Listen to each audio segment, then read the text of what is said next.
Hello, everyone, and welcome to another horrific chat. Tonight, we're joined by Taylor S Doose, a filmmaker who's currently working on his latest project, the Path of Shadows. Uh, he does not just independent film, but documentaries and various other things. Very active man in the sort of filmmaking world.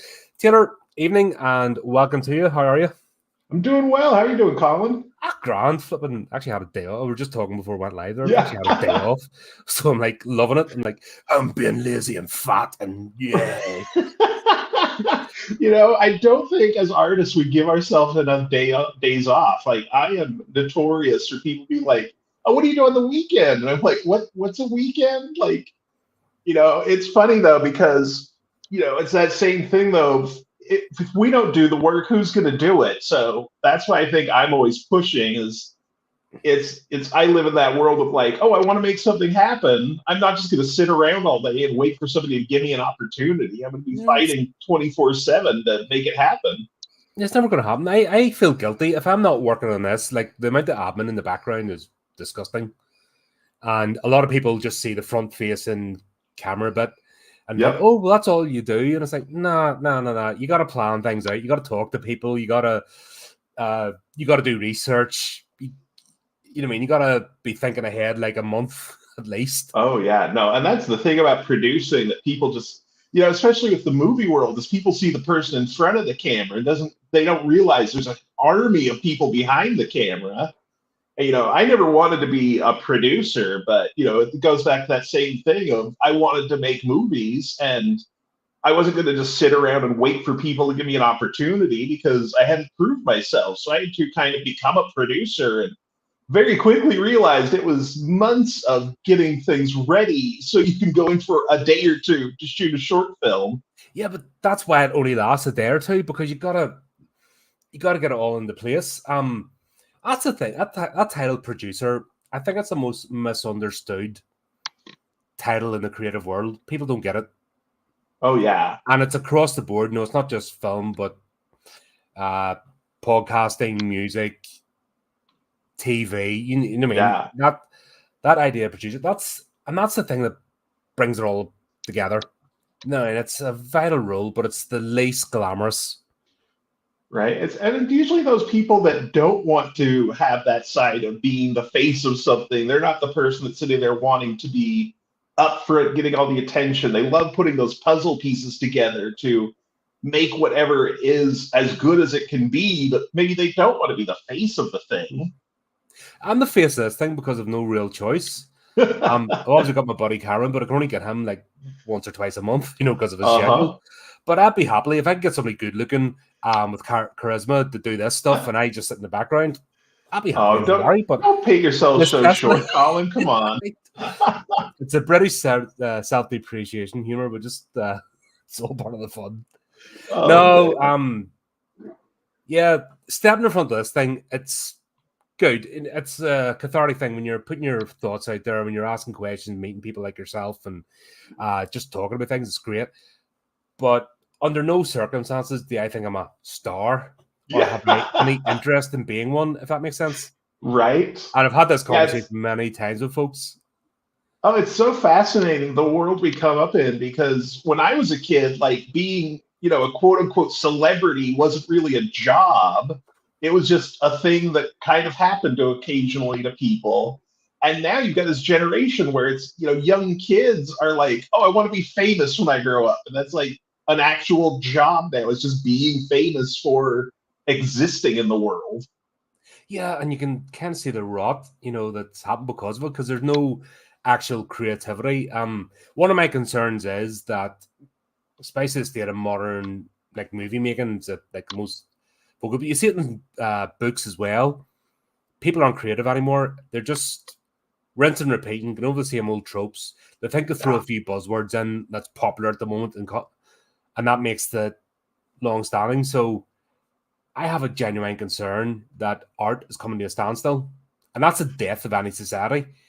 When art and creativity ends. It's kind of difficult though, because it is rinse and repeat. But like, I speaking from the film world, because that's where I come from and have the most experience, is it's rinse and repeat because that's the stuff the studios will buy, and they know they're not really taking a gamble on things. So it's like you can come in with this amazing out of the box idea that's like, oh wow, we've never seen anything like this. We don't know if anyone's going to buy it. We don't know if we can make money on it. We don't want to take a risk. So can you just give us that thing that's worked 100 times before? But then that's why in the mainstream media, like Hollywood, as I have obviously, if I find Hollywood a bore, the sooner it implodes on itself and dies, the better. Yeah. That's the official stance. Because it's independent creators are going to pave the light, for new ideas. But they're not even thinking what they don't know what people want. They're just the corporate. You know what I mean? It's the fast food chain. I've always equated the two. It's the same burger, same fries. Yeah, they might paint the box a little, and the toy might be a different shape of plastic, but it's the same crap day in, day out. And you don't remember it. You go to a fast food chain, you don't. It's not an experience. Yeah. But Yeah, you go nobody's to an going to independent McDonald's restaurant. and being like, oh, like, you know what? McDonald's is the best hamburger I've ever had in my entire life. No, but if you go to and then like a mom and pop sort of thing, and they've got their own. I mean, they make their own patties and they throw their own spices. They've got their own mix, and you have that experience, and you're welcome when you come in the door, and you're not hated upon, and people are serving you with genuine enthusiasm because they've got direct line to the customer, and that's something you go away with, and you're remember those people? I'll go back there again. I'll tell my friends. Yeah. Do you ever go to? Oh, I'll go to the latest burger joint or generic thing. You And don't. that's the joy of it too, is it's less about the food in that case than the experience. I think that's what's really lacking now is that everybody's wanting to watch things on their phones or at home, and we're lacking that experience of like going to the theater and having that communal experience as a group too. Yeah, especially over the last couple of years with things going on, it's been cinema has basically kicked in the knackers. But I was at Insidious, the Red Door, a couple of weeks ago there, and it's the first time in a while. Actually, it was a full showing. Oh The yeah. seats were full, and obviously I did a review, but there was silence through some of the real tense parts and people reacting, and I just remember sitting back going, "This is what it's about." Sharing that experience with others, actually, partaking in the, not just watching the thing, but you're getting ready, you're going out, you're buying your snacks, you've got your friends, you're making those arrangements. Oh That's yeah. living.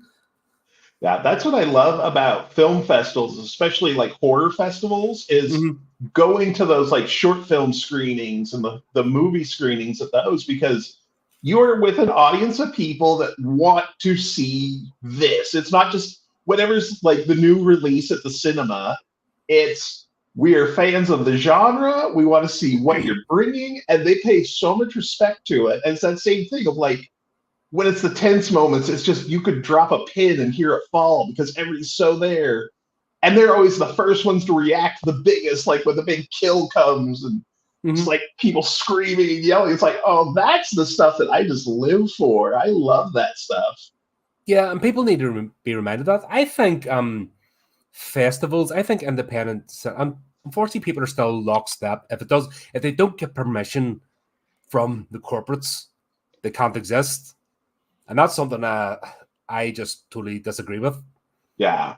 And it's weird because it gets some independent creators and they've drunk the Kool-Aid and they're like all about that. And they're like, hold on, you're actually disadvantaging yourself. If you're an independent creator and you're wanting recognition from Hollywood, for example, like, what are you doing? Well, and that's kind of the interesting thing of the world we're living in now, the internet. Like, I think YouTube has really opened up the doors to this whole new world where people can be free to express themselves and not have that gatekeeper. But I've been saying for years, I'm like, a company's going to come out that does essentially YouTube for movies, like full feature films, and that is going to scare the studios so bad because they're going to be like, wait, you can just put up any kind of movie that we are not like willing to or too afraid to and show there's a viable audience for these things. Like, Well, they're already afraid. Actually, I've got a stream coming up on is it 12th? Yeah, the 12th. We're going to talk about censorship of horror oh, and cool. the social media already, because we are this genre they're embarrassed by and they're also envious of, because it's Yes. still like you watch every other genre crashing and burning right now. And I'll use like Insidious. It's one of those people love or hate the franchise or don't Oh, understand it yeah. within the horror. That's fair enough. But still, you have $100 million movies tanking at the box office, and Insidious comes out at like 14 million and makes its money back in one day. Yeah. That's success.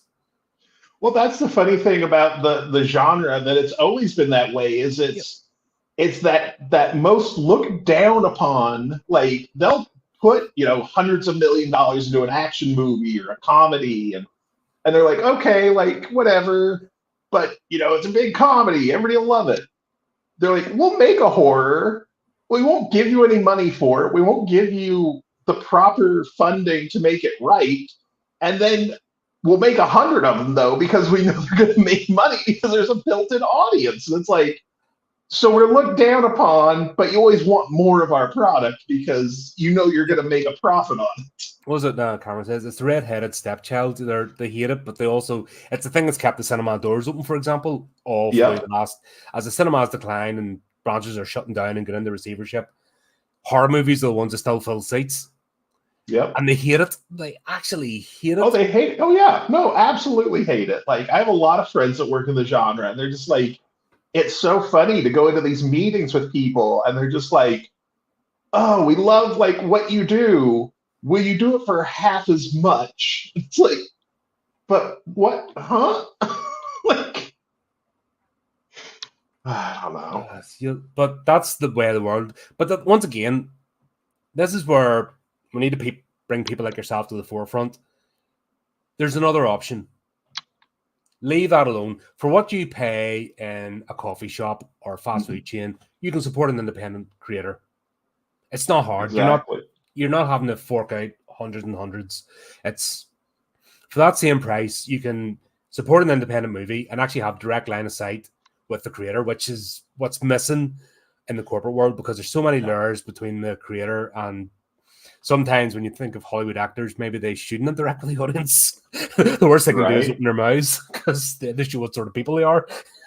No, and that's Usually one not of right, those right? things. I love the independent world because it harkens back to old Hollywood when they would have the roadshow approach where movies weren't coming out across the country and across the world all in one day. It was, we're going to start at one end of the country, and the cast and the like filmmakers are going to travel with it from city to city and show it like one or two nights, and then it's going to like slowly roll out that way. And that's one thing I love about the independent world, is that the filmmakers can do stuff like this and be one-on-one with the audience. Be like, what do you want to see? What do you want to hear from us? What about the genre do you feel is broken that you're not seeing enough of or want to see more of?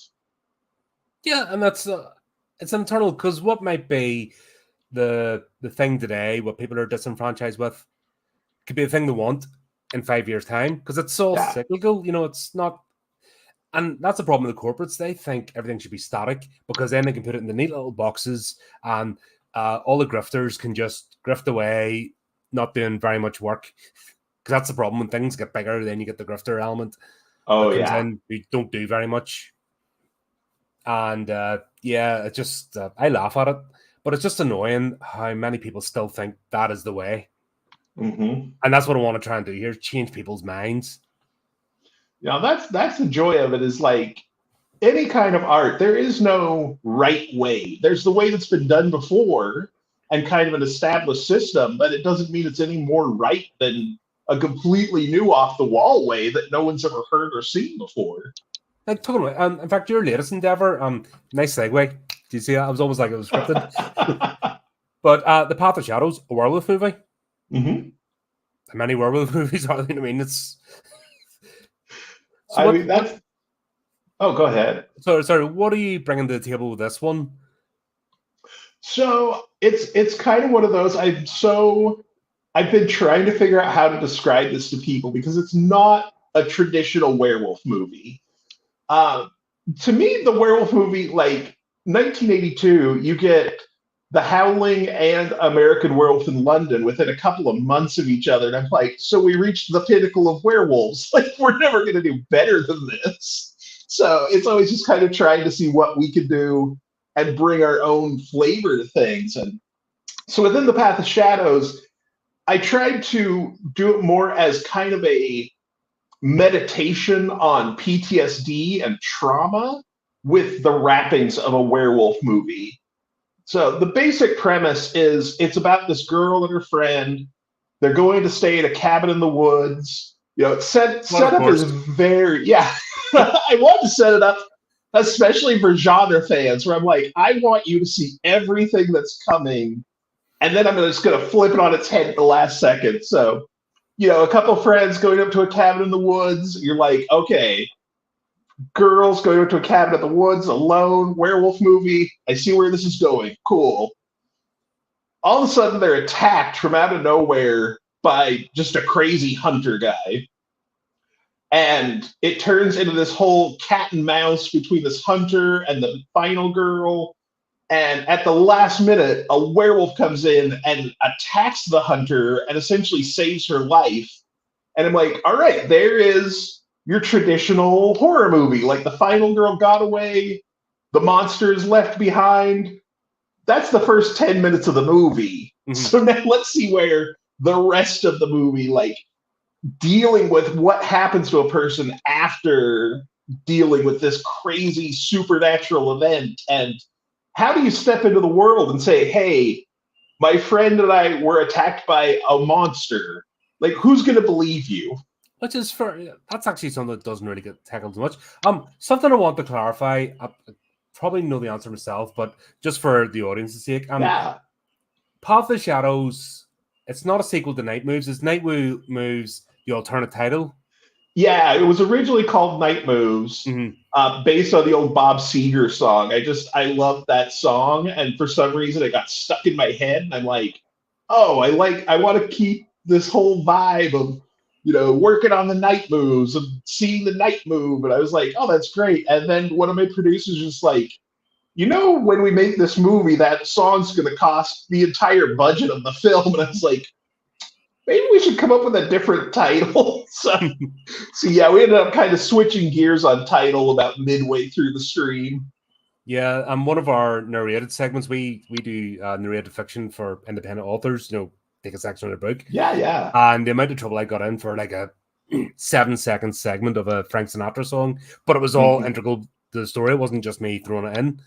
And the amount of back and forth, the copyright strikes, and that was just unreal. Yeah. And it should be technically in public domain by now, but there's these third-party lawyers that just looking for a target.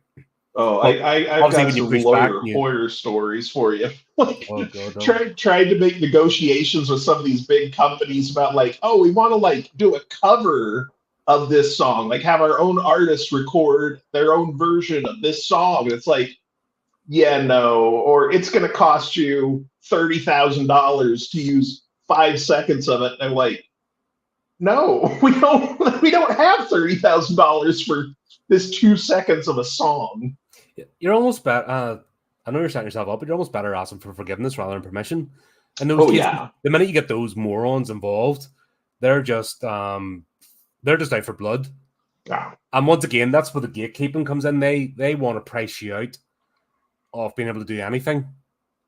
But, you know, the nice part of that is it kind of makes you just pivot. And through originally wanting to use like very popular, well-known songs and then being turned down from that, it made me kind of turn my attention. I started looking at TikTok and Instagram and finding bands that are like me, are just indie, like don't have a huge following, and just reaching out to them and being like, hey, we're making this movie. We'd love to collaborate with you. We'd love to get your music out there for our movie. And it's been making these amazing just relationships with these small independent music artists that honestly, I'm like, and I'm just like, I would rather build the community than give millionaires a couple more $100,000. So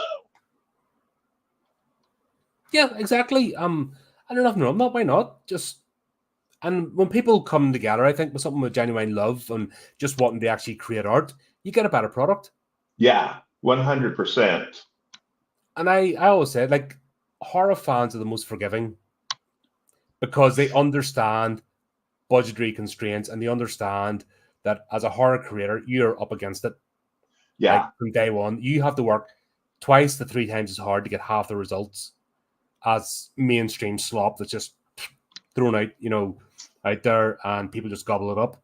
Oh yeah, that's what I love most about the genre fans is, they'll be the first in line to see the new Fast and the Furious movie, but criticize every moment of it because they understand it's like, oh, they had $500 million to make this movie. Why is it not better? But then go see a sleepaway camp and be like, oh yeah, this movie's incredible. They took two nickels rubbed together and made it's not great, but you can feel the genuine love and affection that went into making this kind of awful movie. But we love them. Yeah, but that's for nice like one of last live stream. There's one of the film directors we have banter with quite a bit, Calvin of 7th Street, and we slagged his Uh-huh. movie. His first movie we watched, we abused. I mean, we slagged it off. And he just said, "Oh yes, give us more." And then eventually we had him on the show. Just every time it's like, next movie comes out, yeah, we're banning it, we're reviewing it, we're slagging it off, and he's lapping it up and like, here's the next one, do it again. But the banter and the actual love, you can get that in the flipping mainstream. Those grey, boring people, you wouldn't get that at Yeah, all. no, no. And that's why I have gradually like the Fast and Pointless series. I think I watched the first one. That was it.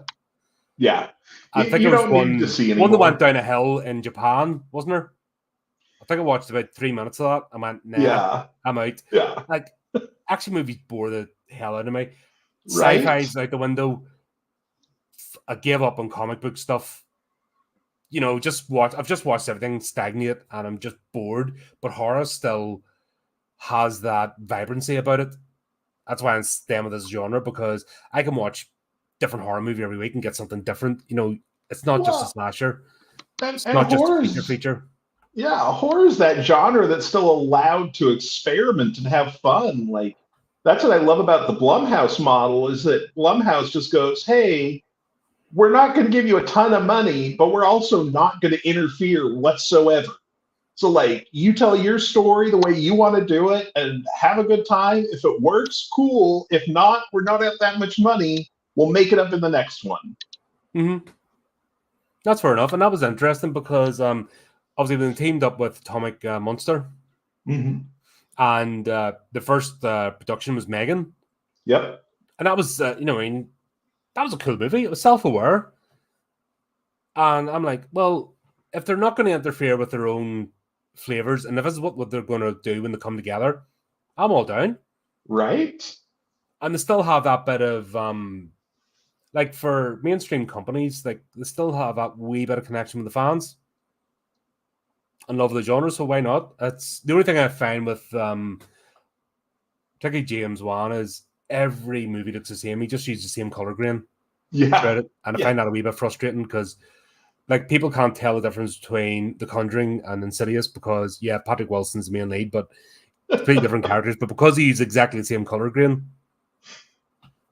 they sort Yeah. of blur into each other. That's my That that's where it gets to be so difficult as an artist because we do get kind of stuck in that box of like, oh, this is my style. This is what people expect from me. And some filmmakers, it's just really hard to step out of that and be like, all right, this one needed to look like this and have this specific look, but I'm going to try something totally different with this other one.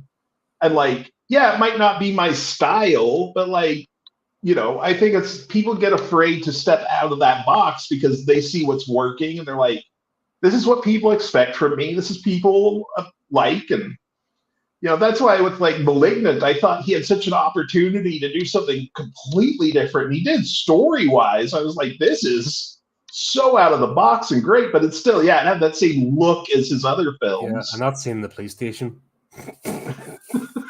It's so good. I lost it. I'm like, So what the good. hell is this? That When I started PlayStation watching thing that, yeah. did it in for me. I'm like, I can't take this seriously. Oh, yeah. When I started watching that, I was just like, what is this movie? Like, I do not understand it. I'm trying to follow along. And then, like, once it got to that point, I was like, oh, this is what this movie is. This is bananas, and I love it. I'm totally on board now. I don't laugh. I just that's one of the movies, like I said, you love picking apart. You're just like, what the hell are you doing, you lunatic? But hey, it's still 100% more entertaining than the latest sci-fi thing that's been thrown out about Right? flipping superhero nonsense, which is just boring as hell now. Oh, yeah, no. I'm such it's hard because I was such a comic book fan growing up. And if you told me as a kid that we were gonna get movies of Iron Man and Thor, the Avengers, and the Guardians of the Galaxy, I'd be like, no, this is okay, this is never gonna actually happen. Mm-hmm. And now it's just got to that point where like, okay, can we just not for a minute and like We'll just step please back. step away? But the sludge pipe has the flow. Yeah, that's actually an interesting question. So what was your entry point into horror movies? What was your sort of first experience? What do you remember? Sort of. Oh yeah. So it's funny because I feel like we've all got those like first horror movies that we got introduced to as a kid. And a lot of us, it's older siblings or, going to a friend's house and like sneaking a movie at a sleepover.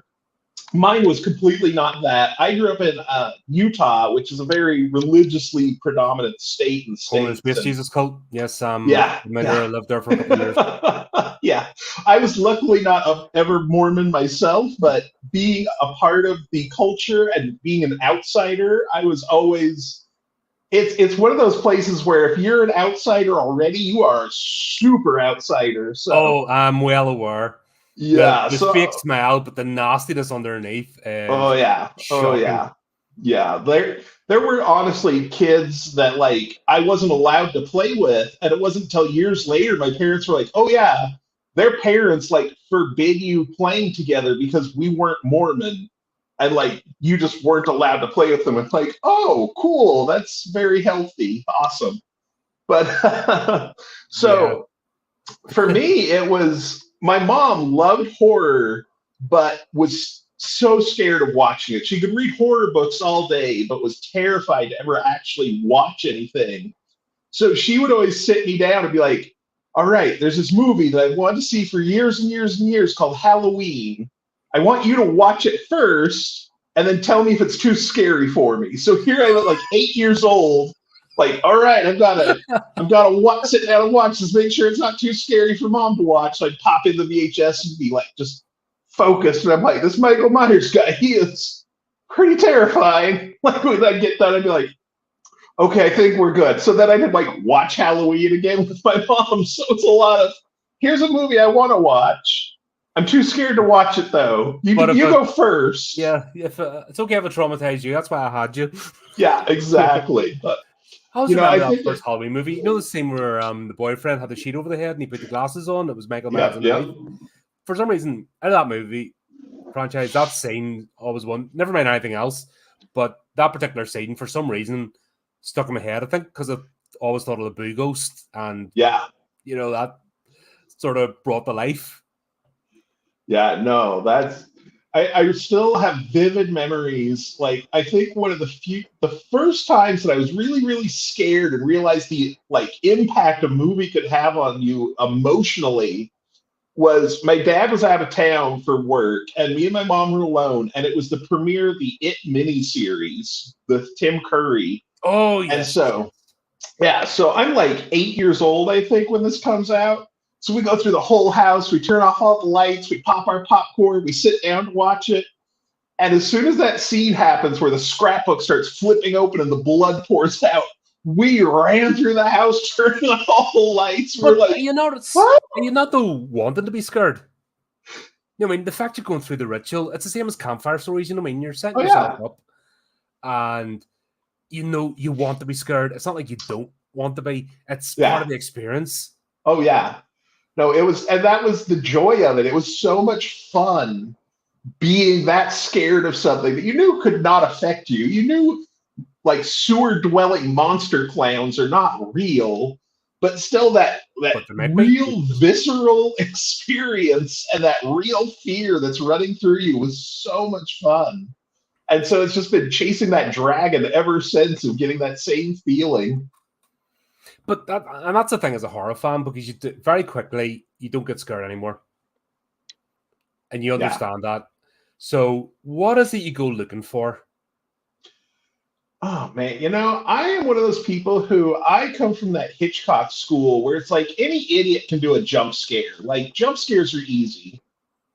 One of my favorite things Hitchcock talked about with suspense was if you show people sitting at a cafe just having a nice conversation and all of a sudden a bomb goes off underneath the table, like that's scary, but that's not suspenseful. He's like, if you show someone planting a bomb under this table and then two people come and sit down at this table, but you can watch the timer with like 5 minutes going, and you just know, like, get up, you have to move, you have to get out of there, you have less than 5 minutes, and like just watching you being helpless. That's suspense. And I'm like, so for me, that's the thing I'm always looking for, is I'm looking for that visceral gut feeling that just makes me uncomfortable. I want to yell at the screen and be like, get up, get out of there. Don't run that way. Run the other way. He's after you. Actually, talking of which, I watched your short movie Lilith earlier on. Yeah. It was on your YouTube channel. Bloody hell, it's been a while since I've actually seen proper character acting in an independent horror movie. It's one of my complaints, actually. What I tell, because a lot of people make characters. Yeah.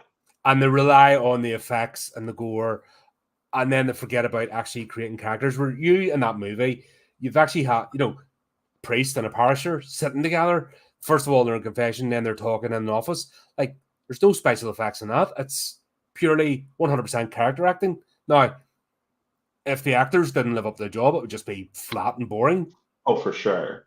But that level of, nothing's happening. We're just describing events. And my first question, of course, was, well, who picks up a baby and doesn't report it to the authorities? Like, that was my first thing. Right, okay, you see a random baby and you just go, yeah, I'm taking that home. But for once somebody actually addresses one of the daft questions I've got in my head. Most movies just gloss over that. But you actually make the whole thing, what do you mean you didn't call the authorities? That's the first thing you do. What's wrong with you? Well, blah, blah. No. Here's the phone. No, listen to me. And then the story unfolds. And then the whole horror comes into play. I haven't seen that yet. And this isn't just because you're here, because if you see any of my reviews, I don't hold back. Yeah. It was just a refreshing to actually see, oh, here's characters. Here's people and they're playing with each other. Now, I will say, though, your green screen with the bridge was a bit... that was a wee bit, oh, what the hell, no. I mean, you can't make everything perfect. I was actually invested for 37 minutes. Yeah. Able to tell a gripping story. And I didn't feel like I was cheated spending my time. That's and that didn't need a Hollywood level budget. Oh yeah, no, that was made for actors. I really appreciate it. Yeah, we made Lilith for a little under $3,000 in 2 days. So we were, I'm always so happy when people like think that it was so much bigger and more investment than it was, because it's like that thing was so much just time. Yeah, but I'm just talking about people being invested in, and this is where I'm trying to get away from, because people have this idea of I must have hundreds of thousands of dollars to make a movie. I must have all these resources. Yeah. And that's why they don't do it. Or they fall into, like we've talked about, the known tropes, the patterns, they go into, oh, this is safe. But horror's never been safe. That's the whole point of the genre. Yeah. And if you're just prepared to step away for a bit and actually think of, I want to tell a story. And that's what I appreciate about you. Were telling a story. And it wasn't overly complicated, because I've seen people as well. That's one of my bugbears, when they try to overcomplicate things and throw too many elements. Like, no, stick to the simple. Stick to your linear line. Stick to the simple premise of the story. And you can maybe throw in a bit of a twist or a turn. But if the minute you deviate from the essential part of the story, that's when you lose the audience.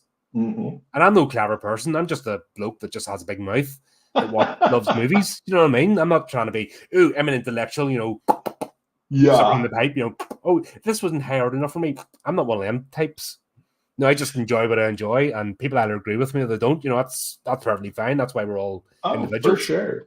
No, and that's the thing is I always come at things from character first. Like I can throw all the special effects and all the money and like get huge A-list actors, but if these people on screen don't feel like genuine people that are living an actual life, like what's the point? Like, I look at something like The Exorcist. I think The Exorcist is so good and scares so many people, and it's not because of the special effects. Like the special effects are great, but it's like at the end of the day, this is a mother-daughter story, as well as being a like loss of faith story before it's anything else. And it's I was going like, to ask you about that with Path of Shadows. Did you take inspiration from Reagan?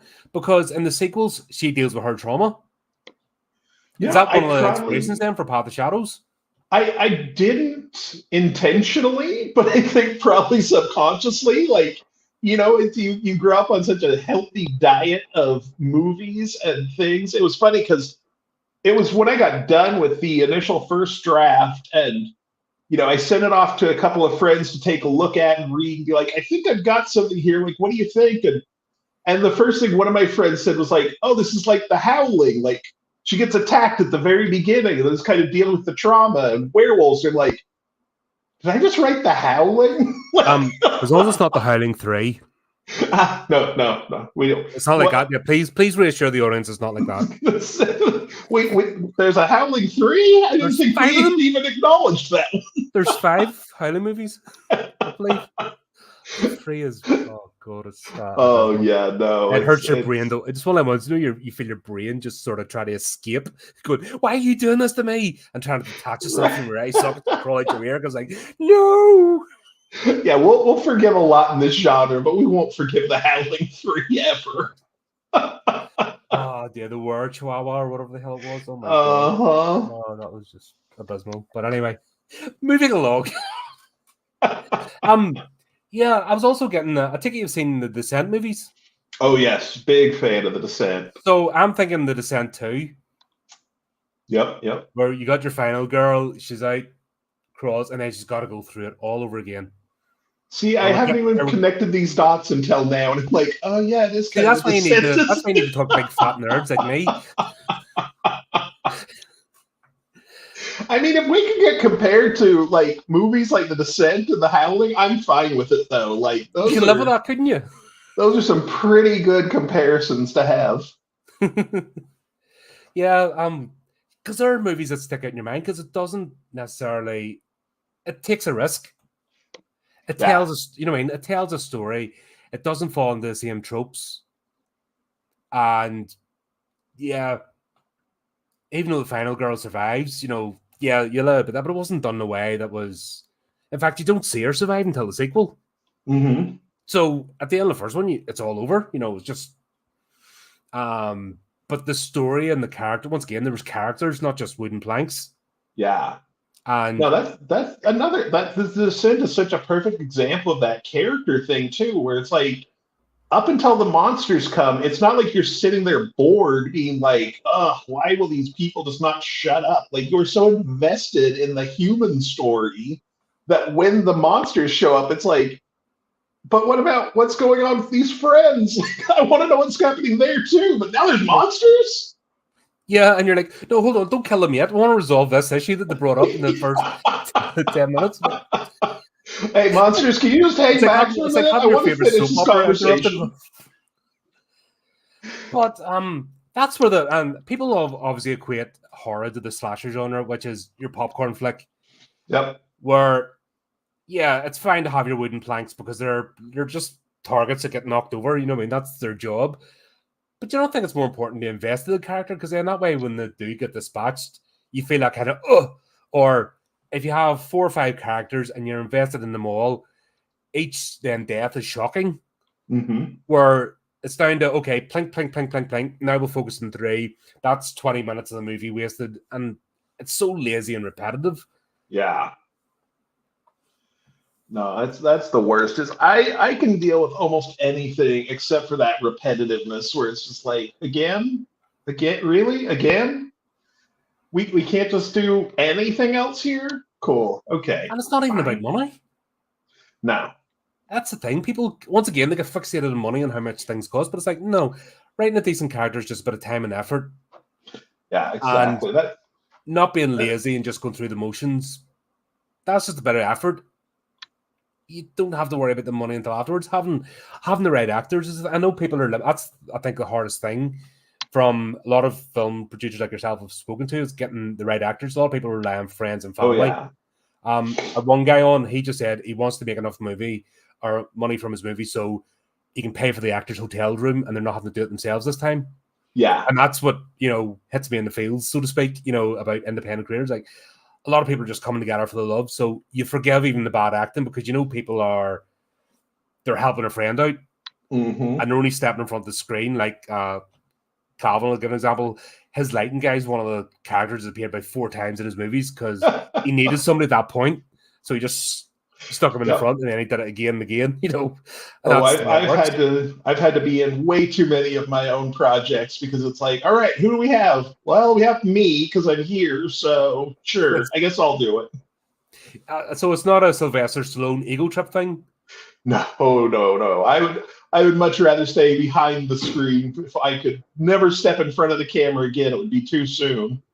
I always said that's what makes him has ruined him as having a long life or a reputation as a filmmaker because he couldn't stop self-inserting.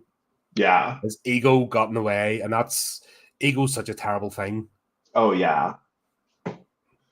How do you I'll actually get around to the questions that I've put down here, but how do you become aware of that and how do you battle against it? Oh man, I think that's one of those things that's the hardest part is, we work in this industry where you have to both simultaneously say to people, I am the best at what I do. No one can do this better than me. No one can tell this story the way I can. No one can direct this movie the way I can. And then immediately, as soon as the doors close, you go, I am a failure. I am not worth anything. How am I actually getting these opportunities? I watched this documentary once about Steven Spielberg, and one of the things that struck me the most is he said, even to this day, he will step on set the first day and be like, when am I going to get fired? And they're going to realize I'm a complete fraud. And, it's one of those things. I feel like ego it's one of those things we have to have. Because you can't do this. You cannot be forward facing. Yeah. I'm guilty of myself. I have to be out there confident. I'm a good interviewer. I know I can make people comfortable. I'm the best at this. People want to come on to this show because I'm fantastic. And then once the camera's on, exactly. Exactly. So, it's a roller coaster. You never. It is, and that's the thing is you deal with enough people, and you start to really realize there's a lot of the people that outwardly seem like they have the biggest egos and are just like so full of themselves and just so like, look at me. It all stems from insecurity. It's that as soon it's kind of that thing of no one's going to love you until you love yourself. But with these people, it's like no one's going to love me until I tell them how great I am and force them to praise me. Almost lack of ego, that's a term. It's actually lack of self-belief. Yeah. But do you have any warning signs so you don't become that guy? Oh man, have you ever thought about that? Because obviously, with traction, you produce the goods. You're not a because there's so many people out there are writers, are film directors, and they don't produce the goods. You're making a movie. You've got them on the go. They're actually going to happen. If somebody's links in the description, by the way, folks. Plug. But if somebody supports one of your movies, you're going to do it. Oh yes, 100%. With that traction, there's going to come a measure of success. But how do you balance yourself? How do you go, right, I don't want to become that person. What am I going to look out for? When do I need to get a grip of myself? I think it's one of those that, especially in the world of the internet, that we live in a time now where there's always going to be somebody that's more than happy to tell you how awful you are and how much you suck and should not be doing the things you're doing. Oh, this channel gets it all the time. It's brilliant. I laugh. But I think it's about who you surround yourself with, because I could surround myself with a million people that just tell me how great I am and how smart I am and how everything I do is so good. But I choose to surround myself with people that are always pushing me and being like, no, this is good. This is undeniably, like, you did great with this, but it could have been better.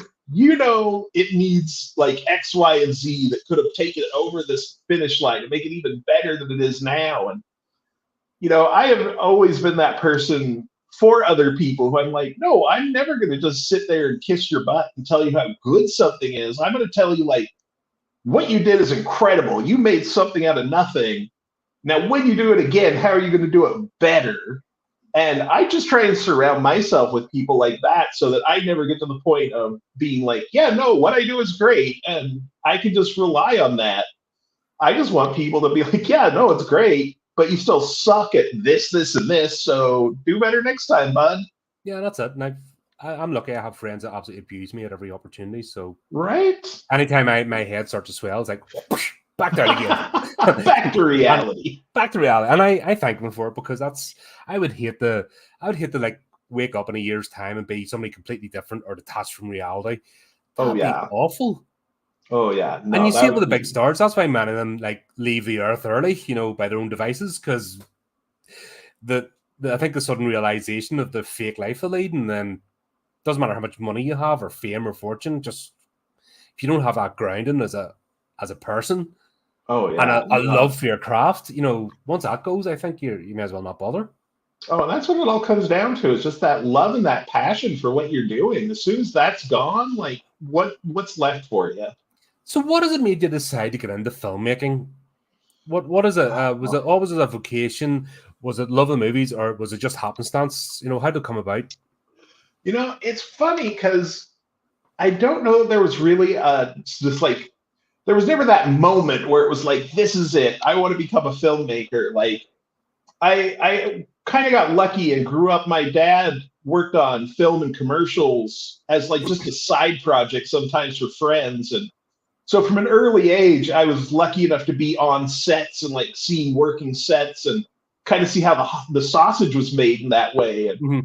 But I grew up an only child, and like I said before, like I grew up in a community that I was an outcast from, and for me, it really was just, I found movies to be this amazing, like they were a way of escapism, but also very comforting. Like I could pop in an adventure movie and I could be in Treasure Island. I could pop in an outer space sci-fi movie and I'm off in space on this adventure. Like I could pop in a Western and I'm having these crazy adventures with these cowboys and seeing the deserts. And it was just one of those things where I realized the older I got, I was like, oh, people make these things. People tell these stories. And if I have the opportunity, because I was always a storyteller from the time I was born. I just loved to entertain and tell stories and just get people emotionally invested in things. And once I kind of realized, it's like, oh, people just make these for a living. This is a job you can do. Mm-hmm. I got so excited. So like when I think I was 7 or 8, I asked for a video camera for my birth or for Christmas or my birthday, one of those. And my parents got me this and I just never put it down. And I was like making little claymation, stop motion animation in my bedroom all night. I would like wrangle my friends. I'd love to do that, but I would just need a garage where I wouldn't have to move stuff about. And I would just have to stay there for like 20 years. Like, what's his face that made Mad God? Have you seen that? Phil Tippett. Yeah, that's incredible. Yes. Holy moly, that was that's amazing to watch. Still don't understand the plot. I remember I know the first bit, the guy's carrying the bomb, but after that, that is pure madness, and just that is a movie that really fits into that not a box that the studios would never let you make, and just ran off of pure passion and love. Yeah, and that's somebody who you don't dedicate 30 years to do something and not get an immediate return if it wasn't a passion project, and you can see it. You can see it in that movie when you watch it. It's brilliant. But do you understand it? Is it, an easy plot? No. It's an art piece. You don't need to. No, because you appreciate what's going on, and you take each segment as it is, and each segment's telling its own little story, and it's pure visual, stimuli. And why the hell not? Like the baby crying thing with the lips and the lipstick and the lips, and it's crying like a baby going about, and you're like, whoa, that's not nuts. Oh man. Yeah. So was that your sort of focus in creativity? Is that when you just decided early, I want to find a way to do it, or did you have to do something else in between?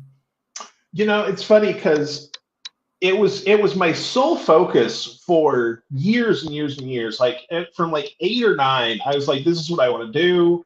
I want to make movies. I was that weird kid sitting up all night with a typewriter writing scripts, because this was before the internet was a thing, and I would find books in the library that were just Trust me, I'm scripts. well over that age. I remember. Yeah. So I was like kind of just teaching myself formatting and just try. I mean, I can't even imagine how horrible these scripts were, if you could even call them that. But yeah, it was just one of those things where I was solely focused on making movies. And I got to get some production jobs when I was in high school, and got some real on-set, like real life experience. And then when I went off to college, I went to film, like the school with this film program that was just absolutely incredible. And it was really different, because a lot of film schools, it's kind of set up as a 2-year program where the first year is we're going to sit and watch movies and analyze movies and tell you the importance of movies. And then the second semester, or the second year, we're going to kind of get you more involved in like how the process is done. And then if you keep going, it's like the next year, it's like you might pick up a camera. And that last year, it's like you might get to make your own projects. And it was like, okay. And the school I ended up going to was much more of like, you're never going to learn unless you're just doing. If you're here, you've probably watched enough movies, you understand them, you've got the basics. So the first semester of this program is pre-production on an actual film. And then second semester, we're going to go out and shoot an actual film, because that's the only way you're ever going to learn. And I was like, this is incredible. Like, my film school is we're going to make a movie. Yeah. Do you think colleges have ruined creativity? Because you see a lot of, degree holding creatives now. They went to film school, they went to writing school, and then you see the bland, generic sludge that gets thrown out there, and that's where a lot of these people come from. Where, yes, I appreciate the learning. Like, there's a lot of technical aspects. Like, really, there should be a course for, okay, you want to be a podcaster, but it should focus on all the guff in the background, that the stuff that you have to learn as you go along. But you should already have the passion and creativity to make the thing. It should be more vocational, I think, than academic. The problem, I think, is a lot of these courses, because they're created by academics, and they obviously want to string out a 4-year course to get the fees. That's what they're doing. And then you're actually seeing the results in the work. Yeah, no, for me, education it's really in how you use the system. Like, when I went back to school for the second time, it was with this mindset less of like, I want to sit and learn, because I already had all the knowledge at this point. It was more of, I have access to equipment that I wouldn't be able to have access to otherwise. I have access to crew because they're students, and like, I don't have to pay them because they're students. But they're part of the project, and then you help them with theirs. Exactly. So it's like we're getting a little bit of help from each other. And I would go to the professors day one and just be like, look, like, I appreciate that you're trying to impart knowledge and stuff, but like, I want to use this program very differently than the average student. And all the professors were like, no, this is incredible. Like, you're kind of writing your own curriculum, and we're behind this, and we're very receptive. And so that was, a lot of my first shorts and things were just going and being like, hey, I want to rent this equipment for the weekend. Then I'd ask some fellow students, like, hey, this weekend, like, let's just go shoot something. And, it became that thing of like, a lot of students are like, but this isn't a part of the curriculum. I'm not really going to learn from, because the teacher hasn't told me I'm going to learn from it. But then you had those rebels who were just like, oh, no, yeah, this seems like fun. Like, let's just go make stuff. Why the hell would you get into a creative? And this is my bugbear with the corporate. They're not the most uncreative, unimaginative, bland people seem to be in charge of creative projects. Ah, The worst combination of people you can imagine, creatives and completely anti-creatives, yep. somehow together and in charge of entertainment. That's why it's so shit. Oh yeah, You no. know French, but it's just crap, rubbish, and it's soul destroying to watch. But why wouldn't you go in with that passion initially? And it's just the technical aspects. I don't understand. What does it Well, and draws these boring people into I something that's think completely not them? and that's if you look at the people that came out of that program, like the ones that are still working today in the industry are the ones that were like me and like, no, I want Mm. to just go make stuff and like have fun. And the ones that just like tried and got out of it and got real jobs were all the ones who were like, I need to fit in the box of what they're telling me to be. Oh God, I hate. I what was it, a couple of years ago, because obviously everything was shut down, Yeah. and find myself come back home, and I was looking at online courses. There's a lot of support in online courses. So I was looking at one at entrepreneurship, trying to make this into business or use a business model to not just throw money at it and not Mhm. understand, but because it was horror, I was essentially told, "Can you not do something else?" And because I had a dark sense of humor and I brought it across, in my writer's page and stuff. It's like, why do you have to be like that? Can you not Right. just be something like bland? I'm like, you're meant to just tell me the techniques. And then I realized that they didn't have the answers. Yeah. So they didn't actually, these experts who had got government funded to run a course hadn't a bloody clue. Yeah. So they Oh, didn't and know that's how to use social media to market. They didn't know how to network with people. They didn't actually know. They were just people that were put into positions because mommy and daddy had got them an introduction, or through university, mommy and daddy had, knew somebody. They hadn't actually worked or created themselves. The most bland, boring people. And yet they're trying to supposedly inspire the next generation of, and it's more like gatekeeping. They're basically telling you through the structure of the course, you can't do it because you're not me. You can only do exactly. it if you're part of my gang and I approve of you. And that opened my eyes, and that's what made me start looking at horror more. And actually, okay, why is this genre despised by the mainstream? I mean, proper thumb their nose down at it. And why is it when I talk to other people in the horror genre, even though we're painted out to be bad people, I find the most engaging, interesting, and fun people that I ever meet Well, in any of these nice and genres. for me, I think it comes down to that same thing of it's gatekeepy, but like horror, although it's not gatekeepy at all, I love that horror is so inclusive. We also are the first to recognize those that are just doing it as a bandwagon trend. And that's, the film world, so many filmmakers, it's like, oh, my first movie is going to be a horror movie because I can do Until it I do my cheap and real easy. thing, yeah. Yeah, until I get to do a real movie. And I'm like, that's the stuff that pisses me off more than anything. Because I'm like, I'm not in the genre because it's the next step to doing like an epic, like period Shakespeare. I'm like, no, I want to do genre forever. It's the only thing that I love with every ounce of my soul is horror movies because to me, I always try to explain to people because people will like meet me and they're like, "You're so happy, you're so nice. Like, how do you want to like deal with these horrible things?" I'm Oh like, my god, I know, imagine "Yeah," that. and I'm just like, "No, to me, horror is a release." Like, I heard Wes Craven talking about it once. He's like, "Everybody's scared of everything. Horror movies just let that fear go in a very healthy, relatable way." And I'm just like, yeah, because like I'm afraid. I have always been afraid of everything around me. The world is a terrifying place to me, but for some reason, horror just makes me comfortable that way because it's like that safe release of that fear. Yeah, actually, one thing you brought up on your article, because you're also a part-time movie critic journalist. Mm-hmm, You mm-hmm. write it's a horrornet.com. Yeah, it was for a while. Yeah. But one thing you put there was you've made an emphasis in bringing the fun back into horror. Yes. Is that something you've noticed? Because I know I have. That's been missing from the genre in recent years.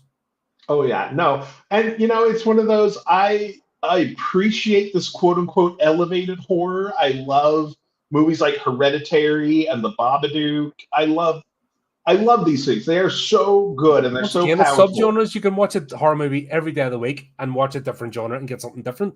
Exactly, exactly. But yeah, it's that, and within the Path of Shadows, that's one thing that we're really focused on is I'm like, I want to go back to movies like The Lost Boys, and one of my favorites, Waxwork and Oh, Gremlins. I reviewed that. That was so daft. It was Oh so much yeah, fun. like they just I like only reviewed that they like a week and a half ago. I put it back. I hadn't seen that in years. yeah. Oh my god. Oh, it's great. It's so great. But it's back when genre was like it had its moments to be scary, but it had its moments of lighthearted levity where you're just laughing and allowed to have a good time.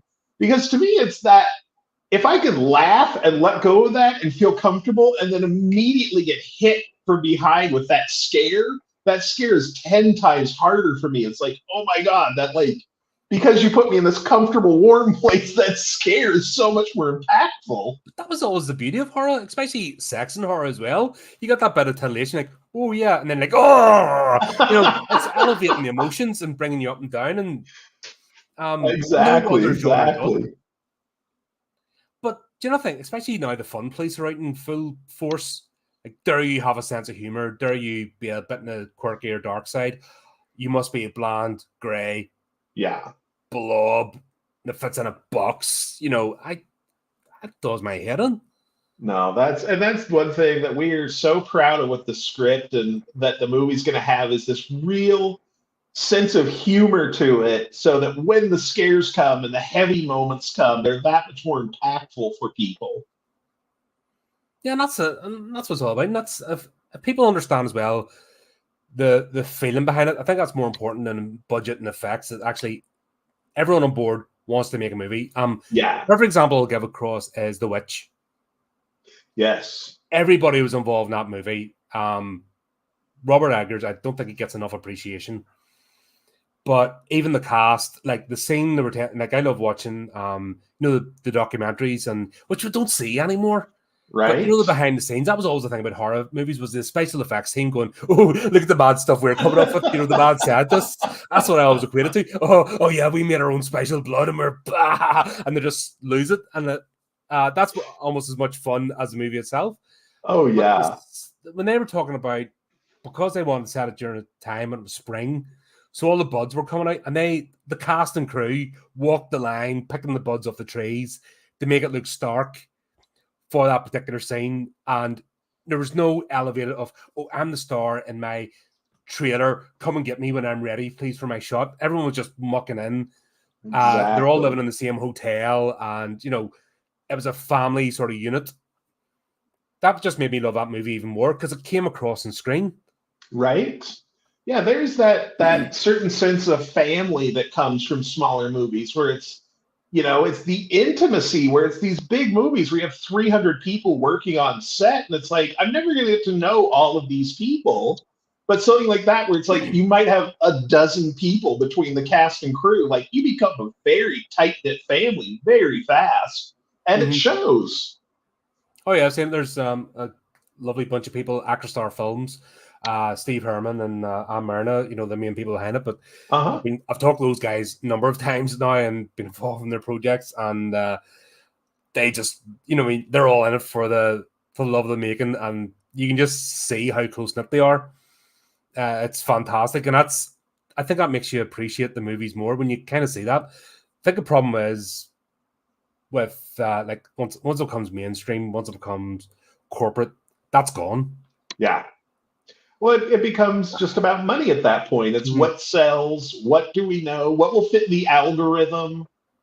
Like, it's not about making art or worrying about what the audience actually cares about. It's will this fit and check this box for us? And that's once you get down that road, it's like the health and safety person at work. Yeah. They are out just to, I need to make my quota so I can tell people off, tick, tick, and they're just looking for anything. Yep. And you're like, ugh. And it just, any morale, or the HR person at work, they're the two most toxic people you ever come across. Oh, yeah. Oh, you appear to be laughing. Are you making inappropriate jokes that go against the corporate standard? Right. That's one thing You're I like, miss is being go able to away. be inappropriate, but like in a loving way. It's like, to me, it always came down to that, like, yeah, I'm making a bad joke, but like we have that relationship that I know if it's going to cross a line, you're going to be like, whoa, that's too far, and then I know to step back. Yeah, and once again, like you said, that's about having the right people around you. Yeah. Um, like I said, today, obviously, we've got the internet and social media, and we have the ability now to reach out, create and put out there, unlike ever before. But there's actually more of a challenge because, once again, the corporates are like, "Oh, that's a threat. We must stamp down." How have you found that the experience as an independent producer? How much of a challenge is it to actually get your work out there and recognized, and not just internet people? There's people that live in forums and chat rooms, and that's all we do. But I mean, get actually in touch with paying customers who will support your project. How much of a challenge Oh, is that? oh my gosh, how much time do you have to hear all the Go challenges ahead. That's there? what. I think for me, it's been so incredibly hard because I didn't grow up in the social media generation. So social media to me still feels very foreign. And I have been banging my head against the wall for years trying to get anybody to pay attention to anything I make because we pour our heart and souls and time and money into these things, and we're so proud of them. And we can take them out to film festivals, which is amazing. If you have film festivals near you, I encourage everyone, like, whether it's a horror festival or any kind of film festival, just to go support these little indie movies means the world to filmmakers because, I don't think it's something that. trying to, oh, Sorry, I don't think it's something that's out as much. It seems very elitist. I think people have that impression of very elitist, and like I'm just in the outskirts of London, and most of the film festivals are in like Kensington, all the upper class areas. And like, mhm, God no, I don't want to hang out with them people. right. The artsy fartsy sort of, oh Levy, that's the anti sort of person. I'm anti that. Mhm. But that was leading on to a question I was trying to sort of touch on. Should film festivals become more prevalent, especially with cinema struggling what it is? Is that not the way forward? I think so because I grew up, right down the road from Sundance, which is one of those giant premier film festivals. Mm-hmm. But even there, like, yes, you have a big contingency of the, celebrity led celebrities coming into town for this festival, but there are just as many of these little teeny independent, non star driven movies at these big festivals that I think people should embrace those as well. But yeah, festivals, I have seen some of the most absolutely jaw-dropping, incredible filmmaking at festivals that I'm like, no one's ever going to see this, and that is such a shame because with like things like YouTube, everything is so accessible. But unless you know how to find it, it's just going to be a lot of cat videos and like farting babies. It's like, Yeah, and the usual. Even this podcast, like trying to, like, I've had people come to me going, I have tried to type in the horrific podcast, and I can't find it because of the way yeah, that, once again, the minute you put that word horror, that's it. Stamp, yep, stamp, stamp, stamp, stamp. The shadow ban you, and that's something I want to cover on the 12th. I've got quite a few like app designers, writers, filmmakers on, but we want to actually discuss this topic because it's something to shied away from. But yeah, it's really, really hard unless you do yeah. something generic and bland, or you happen to catch that light in a bottle. God, it's Oh, so destroying sometimes. and that's what But it how do is. you how do you fight against it? It, That's the question, because you have to keep going at the end of the day. Yeah, for me, it's become a matter of making friends. Like, I have just learned that, like, especially the horror community, again, is so inviting and warm that I will just reach out to these massive horror creators on like TikTok that have, thousands upon millions of subscribers and just be like, hey, man, I am trying to finance this tiny little independent feature film.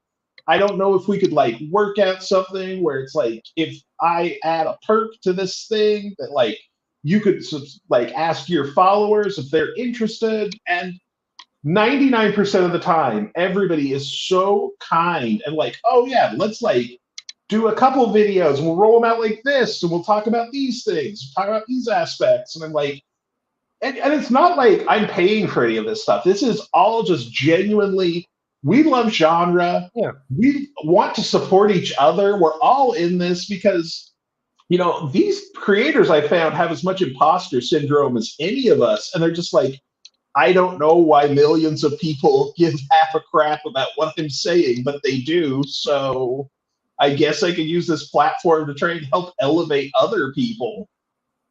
I think if you have any sort of sense of what was it, normality about yourself, or like self-appreciation, you're not going to be a big-headed egoist. Yeah. If you genuinely care about doing the best you can, you're always going to have that self-doubt. That's part of it. Like, flip's sake, I'm still tearing myself apart over like earlier episodes of this or some of the early stories I wrote. I'm like going, oh, it was terrible. Why did I do that?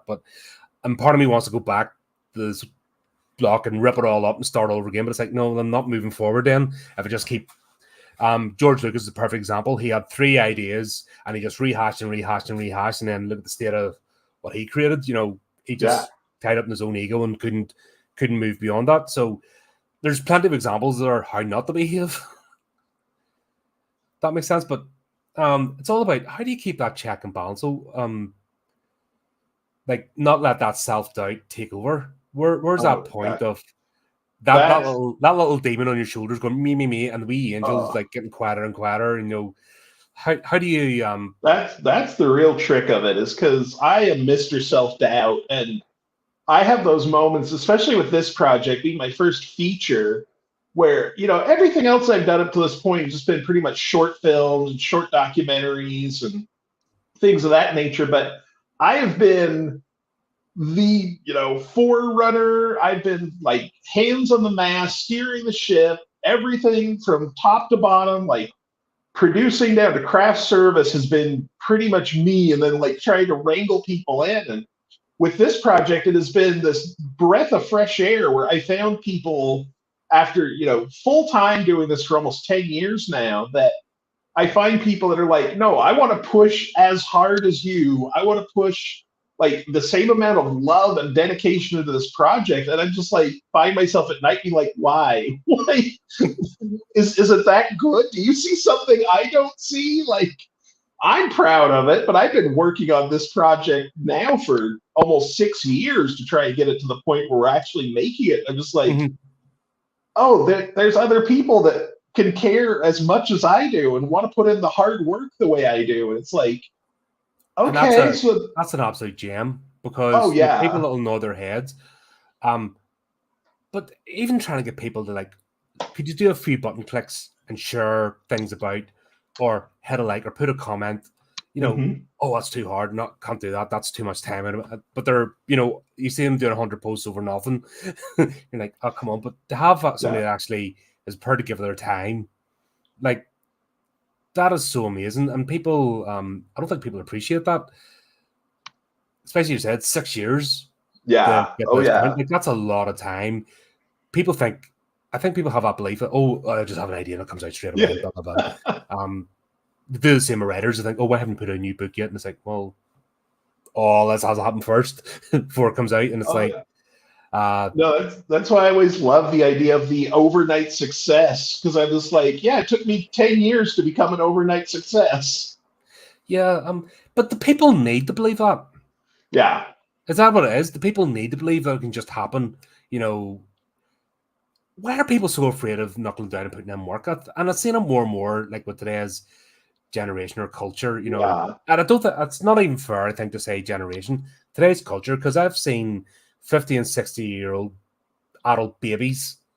Yeah, right. And it's disgusting, who have the same, you can understand an 18, 19-year-old going, but when you've got people in like 30s, 40s, 50s, 60s acting like that too, you're like, come on, just, if you'd stop yapping, knuckle down and do a bit of bloody work, guess what? Half your problems would disappear. Well, I think it's that we are now living this instantaneous world of the internet where it's, you want to know information, you just grab your phone out of your pocket and type it into Google, and you have an answer within seconds. And so people are Yeah, they like, obviously never why isn't experienced the everything 14 like kilobytes a that? second dial-up, did they? Exactly. That's where I started off. You and I come from that generation of like, all right, if we want an answer to something, we have to wait for the answer to come to us, or like go and find an encyclopedia to get the answer and put in the work. And yeah, now people are just like, oh, it should be instantaneous. Why isn't it? It makes me worried though for the future. It genuinely does, because like, yeah, you get people that do the TikTok videos that platform won't even touch, but they do it on Instagram as well, and it's the same we dance videos, and they think that's all I have to do. But then the fall out of favor, the fad goes over, or they get that wee bit too old, and then somebody younger takes their spot, and then they go from like being megastars to nothing, and then they can't deal with it. Yep. How do we address that? Yeah, I think that's the thing, is it's always been that way. Like the movie All About Eve is all about that. And that's an old movie from the 40s about Mhm. a movie star who's aging out, this young woman that's taking her place in Hollywood. The difference is, again, it's that instantaneous now, where before it was like, oh, over the course of these 5 6 years that her like movie stardom is starting to fade. She's making less movies. This younger woman is starting to come out. Now it's okay, today you're really hot. By the afternoon, you're nothing. We've forgotten about you. So it's just the speed of things. Like it's all the cylindrical nature. And I think, honestly, I think it's going to turn back around. And I think people are going to start embracing that more slowed down, being like, oh, like we want to appreciate slower things. We want to like actually absorb the world we're in, not just like now, now, now, now, now. Mm-hmm. But I mean, I'm an old man at this point, so who knows? I'm just going to be shaking my cane at the kids. And do you have young people involved in your projects? oh yeah, yeah, no, it's great. I always try and like I came from that world where I was always the first person to any situation. I met somebody that knew more than I did. I was like, will you mentor me? Will you teach me things? Will you give me any information you have? And most people were very generous about it. But now that I've gotten to this point where I pretend to know what I'm doing most of the time. I'm like, I want to give that to the next generation. Like, we have a like whole production department that we're trying to bring in like 5 or 6 young people from the different schools and high schools and universities, just to be like, here's an opportunity that we would have killed for at your age. So we would love to offer this to you so that we can like kind of instill good practices and realities to these kids as young as possible that want to do what we want to do. And if we could be like good role models for them, like that would be incredible in my opinion. Mm-hmm. And are you finding they're receptive, or are you just getting like we're mostly just getting started with it, but I mm-hmm. have a good feeling that with the amount of like, because we're really close still with all of our old professors and a lot of the community there, that we're going to have a lot of really good receptive, younger people that want to be a part of this. So Oh, cool. That's because that's like particularly with reading, kids don't read anymore. yeah. So if they don't read, they're not going to write, and that's where art dies, and that's where I think art and civilization are hand in hand. If we don't have the questioners, the creative minds, the what ifs, then that's where you die as a society. You may as well not exist. I mean, there's a reason humans are built the way they're built. That's why we have this eternal curiosity. But it seems to be lately just getting suppressed, and people are devolving rather than progressing, and it's kind of sad. Oh yeah, no, it's really interesting because I feel like as far as we go with technology, that it's always at the expense of art, it seems like. And so I'm really curious to see with technology and AI becoming so prevalent, if you're going to have the artists start to really push back and be like, cool, we've seen what AI can do for us. Let us show you what we can do as humans. Yeah, I think that's it's funny because I don't like bringing in current world, but you have to talk about the writers' strike in Hollywood. Yep. And their biggest bugbear is don't bring AI because basically people can't tell the difference between AI and a Hollywood writer. And you become to ask yourself, why not? Is it because you're Yeah, maybe shit? exactly. I did. Is there a That's reason why like the basic AI I have today can do a better job than you? Is that not an indication of maybe up your game? yeah, Because right. competition is good. You need more. I always say we need more creators, not less. And the more people out there, the more you can lift and get inspired from. Like I see people like do interviews and I look at their methodology and I look what they're doing. I'm always like looking to improve my game. I see people do podcasts and Hmm. it's like, okay, how can I raise my game? But I don't want to be like that, and it's all about taking inspiration. But if there's less people, you wouldn't get that variety. Speak to creators like yourself. It's always like, okay, well, what's your inspiration? Can I take something from that? I get something Well, personally out of doing these interviews. It's not just let's yap for the sake yeah, of for filling sure. space. I'd be bored. I always say I'd never talk to pop stars or A-list celebrities because they've nothing in common with me. Hmm. There's nothing like I want to ask that I want to hear from them, or sports stars, what they want to talk to them about. You But know, I would get that's nothing from it. also that's also putting people into a box that we might not know. Like, Mm, I remember listening to an interview with Jordan Peele talking about before he made Get Out, and he's like, nobody wanted to give me a shot as a horror director because I was the comedy guy. And he's like, that's all they thought I could do. And he's like, but I have been obsessed with horror longer than I have ever thought about comedy. It's like you never know when it's like maybe a pop star is really into horror and we just don't know it because but they they don't don't give get any to express indication. it. Because they're so bland, like you don't Hmm. get an idea. Jordan Peele sadly jumped on the woke bandwagon. Decided to be a race baiter, so he turned me off. Yeah. Because like he come off with these idiotic statements. Okay, well if you want to exclude me, fine. I won't support your work anymore. That was it. I enjoyed Get Out, Hmm. and I always compare. Everyone talks about the race and stuff, but I don't even remember Heart Condition with Bob Hoskins and Denzel Washington. Hmm. Hmm. There's a perfect example of a racist being portrayed in a horror movie, and Yep. Denzel Washington playing the deceased, and that reaction. It's basically about without spoilers. The premise of the story is this racist cop gets a heart transplant from a recent deceased black man, and because he's racist, it absolutely disgusts him. The fact that has happened in the whole story, the fact that he's connected, back to that like Frankenstein's monster, the parts of the body are still alive and have spirit. So the ghost attach themselves to Bob Hoskins, and it becomes like 48 hours, but it's more in it. But that has more nuance. And Yeah. if you want to talk about the message, as opposed to Jordan Peele, and Get Out, I didn't see it as a racist movie. I just saw it as a great horror movie. But Hmm. then the crap he produced afterwards, and then this shitty spew just put me off him completely. And it's just like, why'd you do that? Yeah. Well, because you thought your peers, that's what they wanted to hear, and that's the danger, isn't it? When you get those sycophants around you, you think, oh, I must say these words because that's what I think people want to hear. Well, guess what? You lose your core audience who Yep. didn't Yep. care about who or what you are. It's about, is the love there to making a movie back to my thing at the start. Once you become that corporatized, it becomes so obvious, then you lose people. Yeah. Exactly.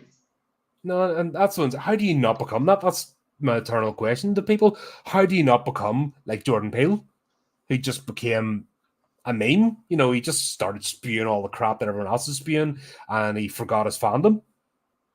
I don't And know. then I his think it's they start backing up that money truck, and a lot of things probably start changing for you. yeah. So how do and everyone wants to be successful, but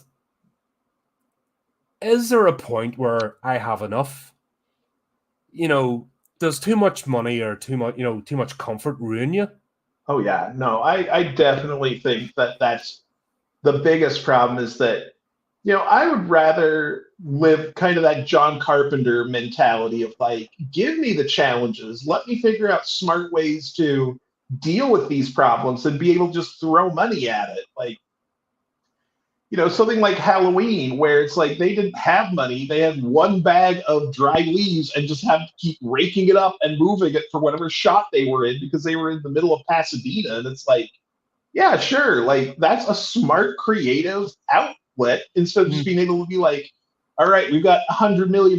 Just get me the whole street covered in leaves. So anywhere I turn my camera, I don't have to like think about it. Yeah, that's where necessity is the mother of invention, as I say. But Mm-hmm. do you need that wee bit of, I don't know, struggle? Oh And without yeah. getting into the trope of the struggling, starving artist, that's you don't need to be that either. And I absolutely get bored with people that do that. Yeah. That's yawn, right? Okay, you don't have to be that, but yeah, you need a few talent. You need to, like I said, we're a problem solving species. Mm-hmm. That's why we love the match 3 games, and that's why things like that take off. That's why we love game shows and challenge. I mean, we're a problem. We love to problem solve. Oh yeah. But you think as well, because so much stuff's done now and people don't have that, that's why they feel so despondent and that's why they're acting out and so angry. Oh yeah. I think it would be really fascinating to like see, like take these people and just give them the bare minimum and see what they can come up with and like what challenges they can overcome. Because to me, it's the less you have and the more inventive you can be really shows your merits as a creative. Mm-hmm. And then when you do get more, you appreciate it and Oh yeah. you can turn more into it.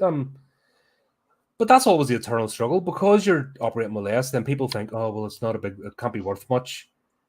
And then Well, it's how do you that convince that audience that yeah, I don't have as much, but it doesn't mean it's not worth anything? How do you talk somebody around then to support yeah, an independent and movie?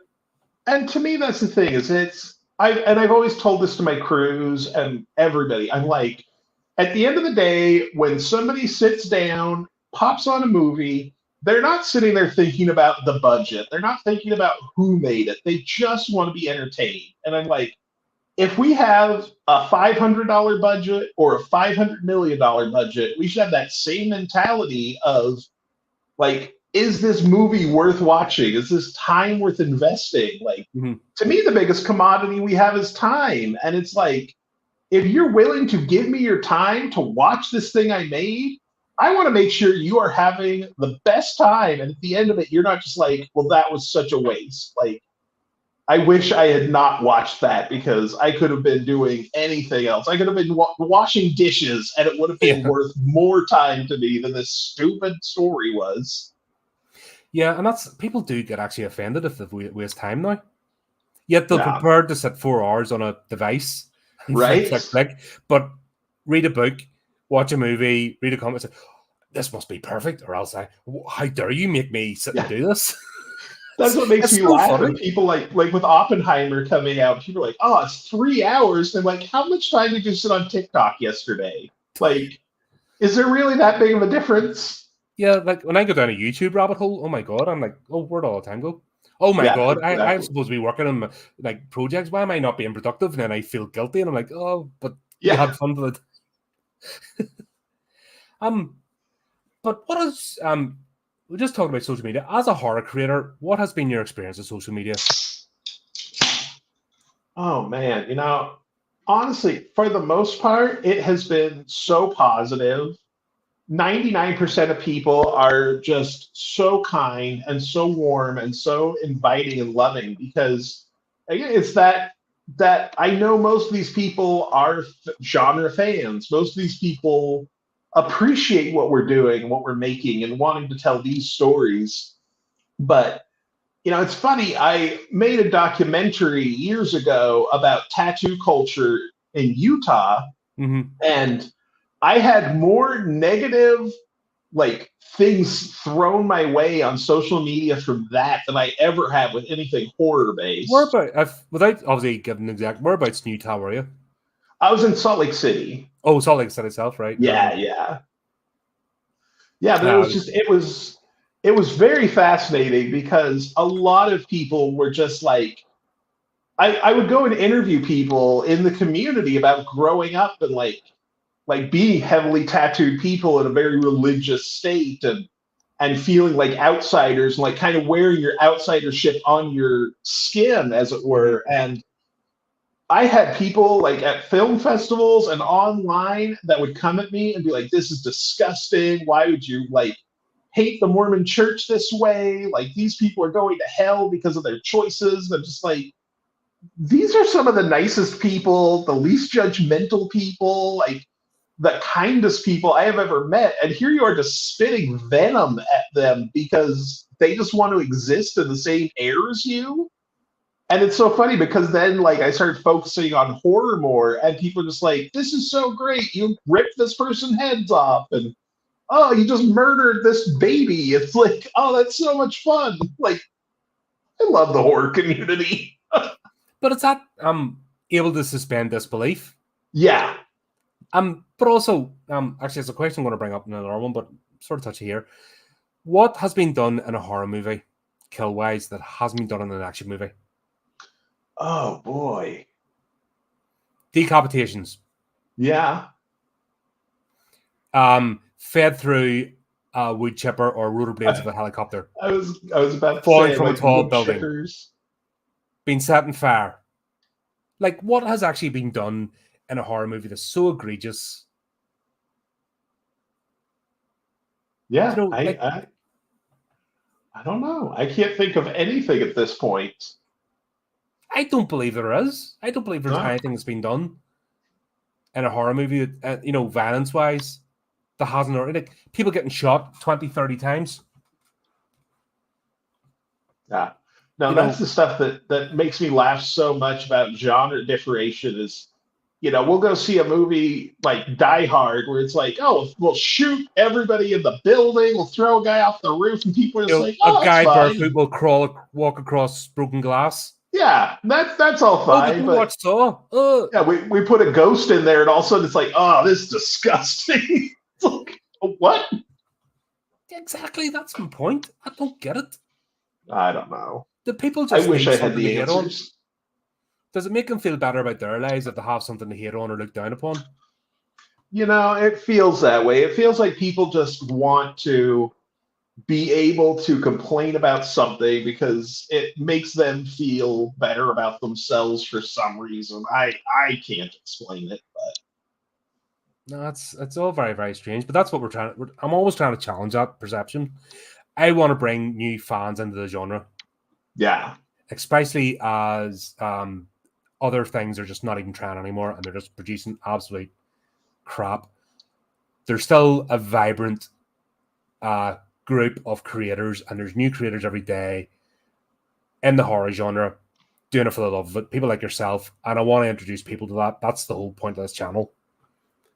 Yeah, no, it's great. Like, and that's the thing is it's so funny because I've gotten a lot of friends who are just like, oh, I don't watch horror. It's too scary. It's too this, that, and the other. Like, my wife hates horror movies, but I introduced her to Sleepaway Camp, and now she's watched it a dozen times. She's like, I thought horror movies were all scary. I'm like, oh, horror movies go from the most scary you've ever seen to the silliest and most fun you've ever seen. Like, I did a couple of weeks ago. We did a whole deep dive on the House series. I had a whole nice. panel involved, and it was near a 3-hour flipping podcast, just riffing on each of the 4 movies. And the first one, was scary, for both, but the Uh-huh. rest were just farcical. And Oh, you're yeah, just, they're just pure comedy. yeah. And there's an example, Killer Clowns from Outer Space. That's my ultimate favorite horror movie. Oh, one of my favorites, yeah. Absolutely, don't ever remake or touch that. I'll come for you. I swear. I'll become a bad person. I'll come after you as you even think about it. That movie should never be touched. That was one of those where I saw it as a kid and I thought it was like a fever dream because you couldn't get it for the longest time. And now that like it's everywhere, there's Funko Pops and props. I'm like, thank you. I'm glad this movie is finally like getting the recognition it deserves as being a masterpiece. Yeah, and that's the horror genre. It goes from one to the other. And if you want psychological horror, thrillers, there are tons of them out there. You Yeah. want supernatural monsters, fine. You want your person in a mask going around with blunt objects, you've got that too. It just encompasses everything. I've found myself more fulfilled not leaving the horror genre, because I do reviews obviously during the week and I don't feel I'm missing out Yeah. by not watching things that aren't horror. And that's a strange thing to say, because if I was to watch sci-fi all the time, my brain would be dead. It'd just be Right. jelly. Or if I was to watch action movies all the time, oh my god, I can't even sit through an action movie now. It's just so Well, dull. And that's what I've always loved about horror is I'm like horror is the only genre that in one movie it can be a comedy, it could be a drama, it could be a romance, it could be an action movie, it could be a sci-fi. Like all of these things can happen in one film, and it's still just a horror movie. Uh, so we've talked about the self-doubt, not just the last couple of questions to wrap up. I mean, you're talking about that just not being able to carry on. How do you pick yourself up and keep going when you get that feeling of I'm not good enough, or I'm going nowhere with this project, or I'm not getting ahead at all? How do you, when you hit the wall and you're like, can't do this? How do you pick yourself up and keep going? It's interesting because I find that I've hit the wall on a daily basis. Like every day, especially when you're doing a big project, it feels like every single day some hurdle will get placed in front of you, and you are like, I can't keep going. I'm so absolutely exhausted. I have tried everything. I'm ripping my hair out.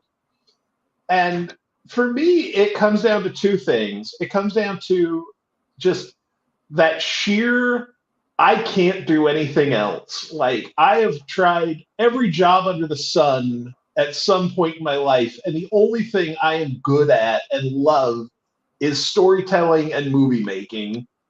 So there's that part of me that's just like, I have to do this. I don't have a choice, so I just have to push through. But the much bigger thing is the people you surround yourself with, because at my lowest moments, my wonderful wife, Julie, will be the first person to be like, it's hard. You knew it was hard, but you've got this. And you've got all these people that believe in you, all these people that trust you and believe in this script and believe in this movie and believe in all the movies you've done. You've got so many people looking up to you and looking for the right way. And like, yeah, it's hard, but you've got this. And all you can do is just keep pushing on and pushing forward. And, it's every time she says, I believe in you, I'm like, I can do this. Like, nothing can stand in my way because she's right there and believes in me. Fantastic. What would you say to somebody who, it doesn't matter what stage of life or age you are, they want to create, but they're afraid to. They feel it all as, it's impossible. Oh, yeah. What would you say to somebody who is maybe feeling like that there to encourage them to start creating? I am, like I said before, I'm afraid of everything. Like I am so terrified of everything in this world. And I always feel like the biggest thing that we're afraid of is failing. But the thing is once you fail at anything, you realize that's the worst thing that's going to happen is you failed. It's like I can't paint to save my life. It doesn't mean I haven't tried. And I've tried a bunch of times. I'm like, I'm not good at this. And I'm fine with that because now I know the worst thing that's going to happen if I try and paint a picture is it's not going to look like what I think it should look like. And I go, cool. If I have passion, I'm going to keep pushing forward and try harder and eventually get better at it. But, to me, it's don't be afraid of the what ifs because you never actually know what's hiding behind the door until you open it.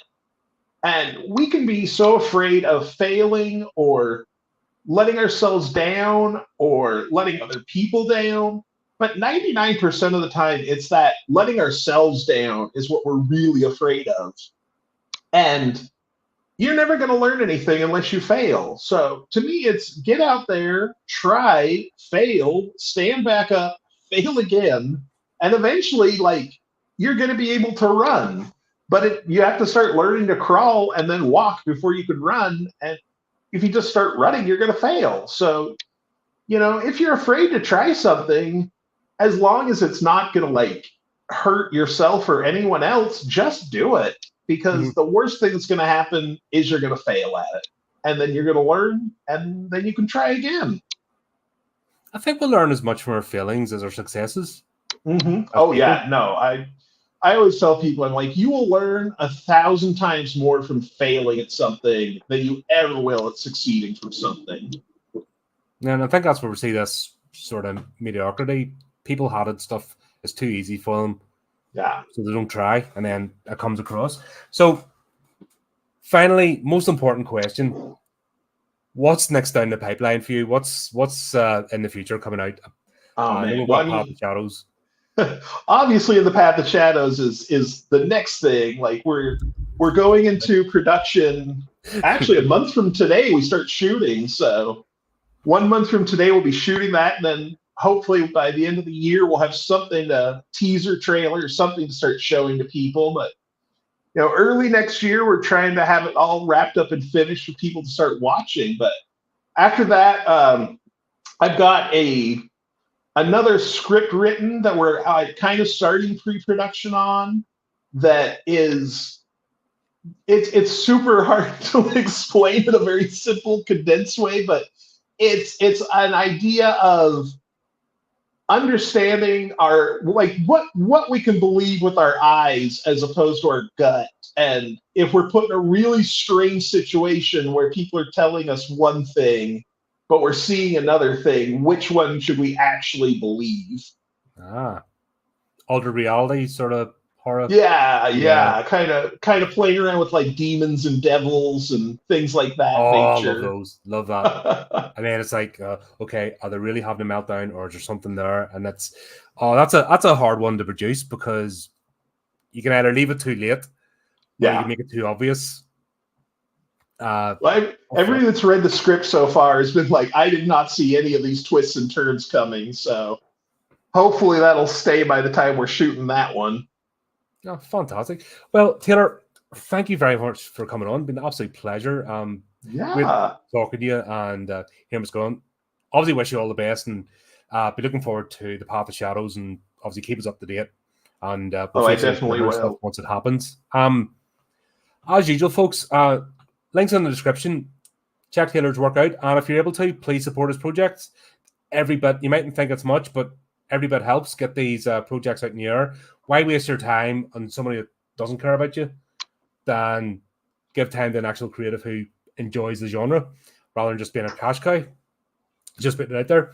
But as always, we have a super busy month with Flipping Nuggets. Is slam of folks coming on. So keep up to date with the channel, do the typey clicky things, and until next time, keep it creepy, keep it horrific.